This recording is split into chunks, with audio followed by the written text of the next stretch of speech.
अभिमन्यु अर्जुन का पुत्र था। श्री कृष्ण की बहन सुभद्रा इनकी माता थी। ये बालक बड़ा होनहार था। अपने पिता जैसे सारे गुण इसमें विद्यमान थे।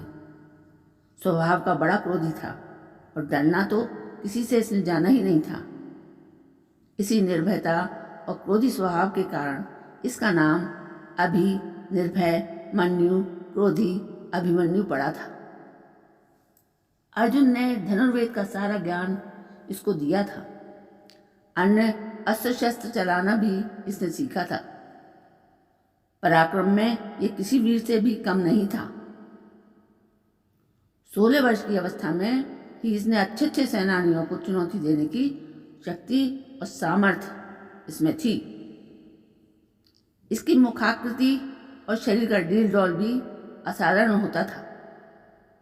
वृषभ के समान ऊंचे और भरे हुए कंधे थे, उभरा हुआ वक्षस्थल और आंखों में एक जोश था। भारत का भीषण संग्राम छिड़ा हुआ था। पितामह धराशायी हो चुके थे। उनके पश्चात गुरु द्रोणाचार्य ने कौरवों का सेनापतित्व संभाल रखा था। अर्जुन पूरे पराक्रम के साथ युद्ध कर रहा था। प्रचंड अग्नि के समान वे बाणों की वर्षा करके कौरव सेना को विचलित कर रहा था। द्रोणाचार्य कितना भी प्रयत्न करके अर्जुन के इस वेग को नहीं रोक पा रहे थे। कभी कभी तो ऐसा लगता था मानो पांडव कौरवों को कुछ ही क्षणों में परास्त कर डालेंगे। प्रातःकाल युद्ध प्रारंभ हुआ। श्री कृष्ण अपना 5 जन्य फूंकते उसी क्षण अर्जुन के बाणों से कौरव सेना में हाहाकार मचने लगा। संध्या तक यही विनाश चलता रहा। दुर्योधन ने इससे चिंतित होकर गुरु द्रोणाचार्य से कहा, हे आचार्य, यदि पांडवों की इस गति को नहीं रोका गया तो कौरव सेना किसी भी क्षण विचलित होकर युद्धभूमि से भाग खड़ी होगी। अतः कोई ऐसा उपाय करिए जिससे पांडवों की इस बढ़ती शक्ति को रोका जाए और अर्जुन के सारे प्रयत्नों को निष्फल किया जाए। दुर्योधन को इस प्रकार चिंतित देखकर गुरु द्रोणाचार्य ने किसी प्रकार अर्जुन को युद्धभूमि से हटा देने का उपाय सोचा। दुर्योधन के कहने से संक्षप्तकों ने कुरुक्षेत्र से दूर अर्जुन को युद्ध के लिए चुनौती दी। अर्जुन उनसे लड़ने को चला गया। उसके पीछे से द्रोणाचार्य ने चक्रव्यूह की रचना की और युधिष्ठिर के पास संवाद भिजवाया कि या तो पांडव आकर कौरव सेना से इस चक्रव्यूह को तोड़े या फिर वो अपनी पराजय स्वीकार करे। जब संवाद युधिष्ठिर के पास पहुंचा तो वे बड़ी चिंता में पड़ गए, क्योंकि अर्जुन के सिवा चक्रव्यूह को तोड़ना कोई पांडव नहीं जानता था। अर्जुन बहुत दूर संक्षप्तकों से युद्ध कर रहा था। चक्रव्यूह तोड़ने में अपने आप को असमर्थ देखकर पांडवों के शिविर में त्राही त्राही मच उठी। युधिष्ठिर, भीम, धृष्टद्युम्न आदि कितने ही पराक्रमी योद्धा थे जो बड़े से बड़े पराक्रमी कौरव सेना को चुनौती दे सकते थे, लेकिन चक्रव्यूह तोड़ने का कौशल किसी को भी नहीं आता था। वह ऐसा व्यूह था जिसमें पहले तो घुसना और उसको तोड़ना ही मुश्किल था और फिर सफलतापूर्वक उसमें से बाहर निकलना तो और भी दुष्कर कार्य था। कौरव सेना के सभी प्रमुख महारथी उस चक्रव्यूह के द्वारों की रक्षा कर रहे थे। जब सभी किंकर्तव्यविमूढ़ होकर सभा में बैठे हुए थे और अर्जुन के बिना सिवाय इसके कि वे अपनी पराजय स्वीकार कर लें, कोई दूसरा उपाय उनको नहीं सूझ पड़ रहा था। अभिमन्यु वहां आया और सभी को गहन चिंता में डूबा हुआ पाकर युधिष्ठिर से पूछने लगा कि चिंता का क्या कारण है। युधिष्ठिर ने सारी बात बता दी। उसे सुनकर वह वीर बालक अपूर्व साहस के साथ बोला, आर्य, आप इसके लिए चिंता ना करें। दुष्ट कौरवों का यह षड्यंत्र किसी प्रकार भी सफल नहीं हो सकेगा। यदि अर्जुन नहीं है तो उनका वीर पुत्र अभिमन्यु तो यहाँ है। आप दुर्योधन की चुनौती स्वीकार कर लीजिए। मैं चक्रव्यूह तोड़ने के लिए जाऊंगा। अभिमन्यु की बात सुनकर सभी को आश्चर्य होने लगा। एक साथ सबकी नीची झुकी हुई गर्दनें ऊपर उठ गईं। फिर भी युधिष्ठिर ने उसे अभिमन्यु की नादानी ही समझा। उन्होंने पूछा, बेटा, तुम्हारे पिता अर्जुन के सिवा इनमें से कोई भी चक्रव्यूह भेदना नहीं जानता, फिर तुम कैसे इसका भेदन कर सकते हो? हाय, आज अर्जुन होता तो ये अपमान न सहना पड़ता। संध्या काल तक भी वे गांडीवधारी नहीं आ सकेगा और पांडवों की यह सेना, इसको लेकर वह प्रचंड वीर अभी तक युद्ध करता रहा है, अपने अस्त्र डालकर कौरवों से पराजय स्वीकार कर लेगी। हाय हाय, क्रूर विधाता, ये कहकर युधिष्ठिर अधीर हो गए। उसी क्षण अभिमन्यु ने सिंह की तरह गरज कर कहा, आर्य, आप मुझे बालक ना समझें। मेरे रहते पांडवों का गौरव कभी नहीं मिट सकता। मैं चक्रव्यूह को भेदना जानता हूं। पिता ने मुझे चक्रव्यूह के भीतर घुसने की क्रिया तो बतला दी थी, लेकिन उससे बाहर निकलना नहीं बताया था। आप किसी प्रकार चिंता ना करें। मैं अपने पराक्रम पर विश्वास करके चक्रव्यूह को तोड़ूंगा और उससे बाहर भी निकल आऊंगा। आप चुनौती स्वीकार कर लीजिए और युद्ध के लिए मुझे आज्ञा देकर शंख बजा दीजिए। उस दुर्योधन का संदेश भिजवा दीजिए कि वीर धनंजय का पुत्र अभिमन्यु उनकी सारी चाल को निष्फल करने के लिए आ रहा है।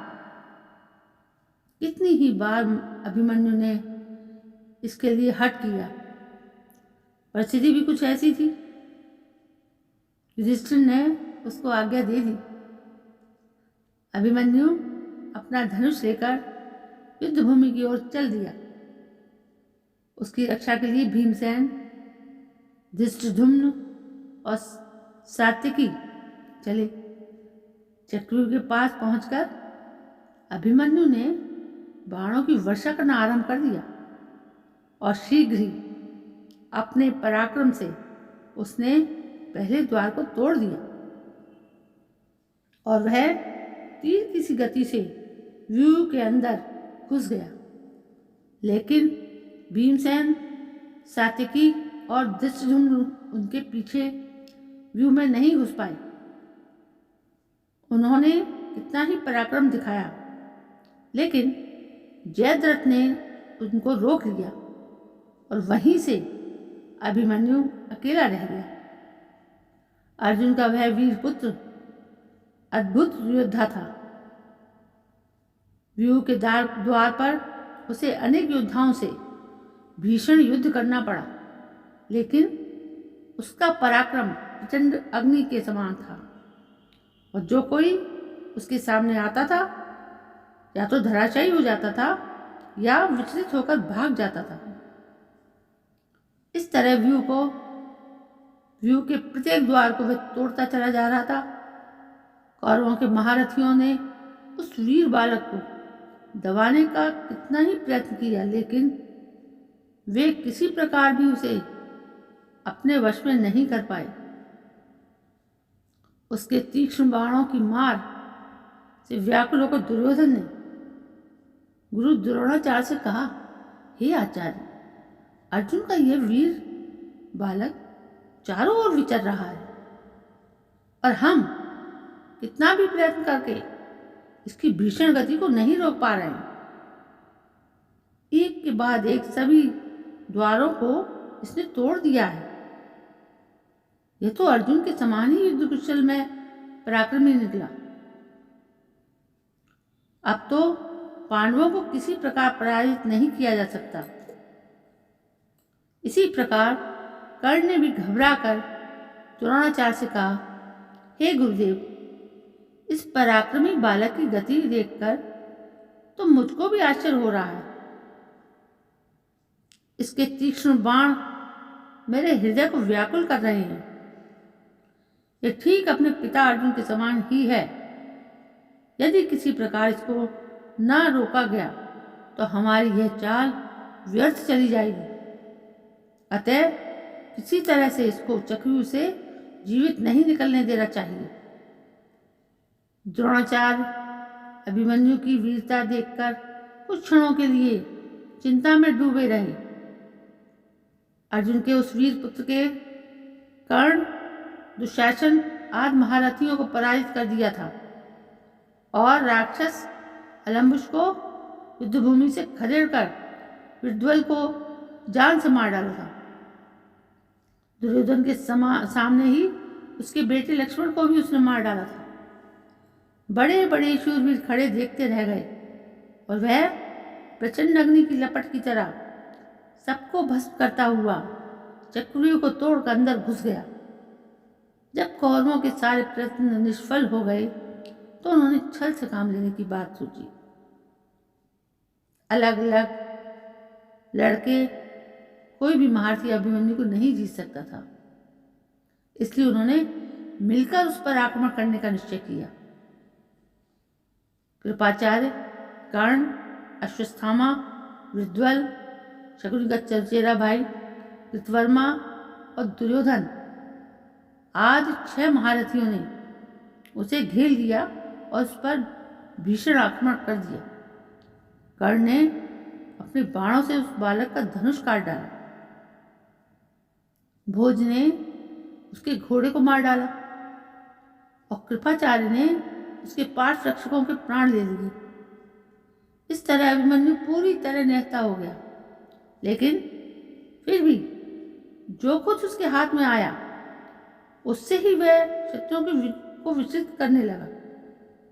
थोड़ी ही देर में उसके हाथ में एक गदा आ गई। उससे उसने कितने ही योद्धाओं को मार गिराया। दुशासन का बेटा उसके सामने आया, घोर संग्राम हुआ। अकेला अभिमन्यु 6 के सामने क्या करता। महारथियों ने अपने बाणों से उसके शरीर को छेद दिया।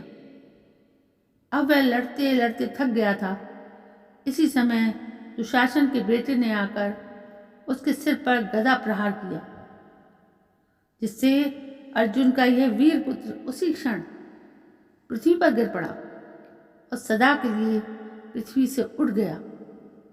उसके मरते ही कौरवों के दल में हर्ष ध्वनि उठने लगी। दुर्योधन और उसके सभी साथी इस निहत्थे बालक की मृत्यु पर फूले नहीं समा रहे थे। किसी को भी उसकी अन्याय से की गई हत्या पर तनिक भी खेद और पश्चाताप नहीं था। जब अभिमन्यु की मृत्यु का समाचार पांडव दल में पहुंचा तो युधिष्ठिर शोक से व्याकुल होते। अर्जुन की अनुपस्थिति में उन्होंने उसके लाल को युद्ध भूमि में भेज दिया था।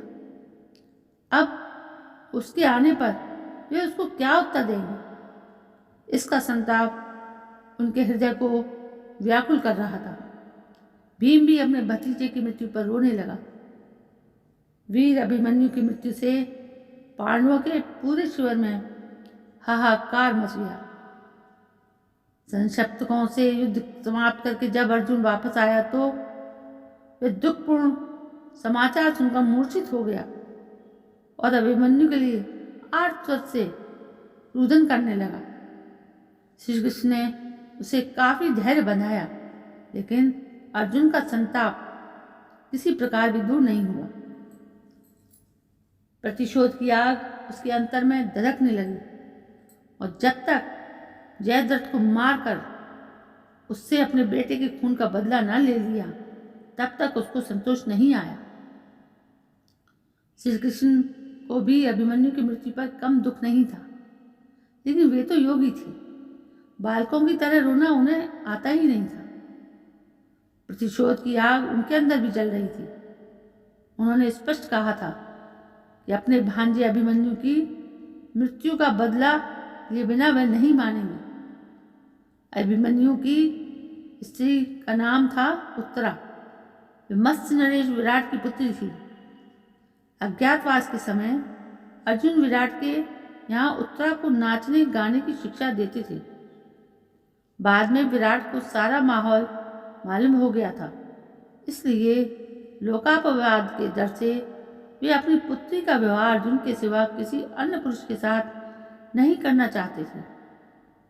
अर्जुन के स्वीकार न करने पर विराट ने उत्तरा का विवाह उसी के पुत्र अभिमन्यु के साथ कर दिया। इन दोनों का विवाह बाल्यावस्था में ही हो गया था। उस युग में बाल विवाह की प्रथा तो इतनी प्रचलित नहीं थी, लेकिन विवाह के पीछे राजनीतिक कारण निहित होता था। पांडवों को उसके पश्चात मत्स्य नरेश के से हर प्रकार की सहायता मिल सकती थी। अपने पति की मृत्यु का उत्तरा को शोक से पागल होती थी। श्री कृष्ण ने उसे इतना ही समझाया था, लेकिन फिर भी इतने ही दिनों तक उसका रुदन एक क्षण को भी नहीं रुका। वह उस समय गर्भवती थी। आतताई अश्वत्थामा ने पांडवों के वंश को समूल नष्ट कर देने के लिए इस गर्भस्थ बालक पर भी ब्रह्मास्त्र का प्रयोग किया था, लेकिन श्री कृष्ण ने उसे रोक लिया था और इस प्रकार श्री कृष्ण ने पांडवों के कुल की रक्षा की। निश्चित अवधि के पश्चात उत्तरा के गर्भ से बालक का जन्म हुआ। चूंकि अभी कुछ क्षय हो जाने के पश्चात इस बालक का नाम जन्म हुआ था, इसलिए उसका नाम परीक्षित रखा गया था। ये पांडवों के वंश परंपरा को आगे बढ़ाने वाला हुआ। तो देखा दोस्तों, आपने सुना अभिमन्यु के पराक्रम की ये गाथा। सुनकर रोम रोम कांप जाता है कि कितना सा बालक युद्ध करने के लिए चला गया। खैर, ये उस समय की परंपरा थी। तो आपको कैसी लगी ये कहानी? यदि कहानी अच्छी लगी हो, है तो सुनी सुनाई, लेकिन जब सुनते हैं तो होती है नहीं। तो आप मेरे इस चैनल को सब्सक्राइब करें, चैनल को लाइक करें, शेयर करें, और फिर मैं आती हूँ आपके सामने अगले दिन 12 बजे एक नई कहानी के साथ। तब तक आपका तहे दिल से धन्यवाद।